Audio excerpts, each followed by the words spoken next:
Problem 13. In the fall of 1996, a total of 800 students participated in an annual school cleanup day. The organizers expect that in each of the years 1997, 1998, and 1999, participation will increase by 50% over the previous year.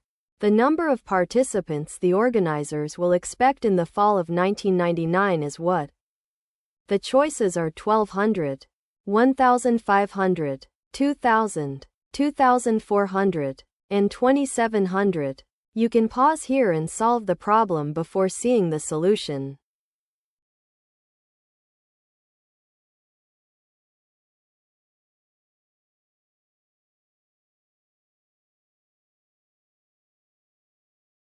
Multiply by 1.53 times. One more year of growth. So 2,700 participants are expected. Choice E.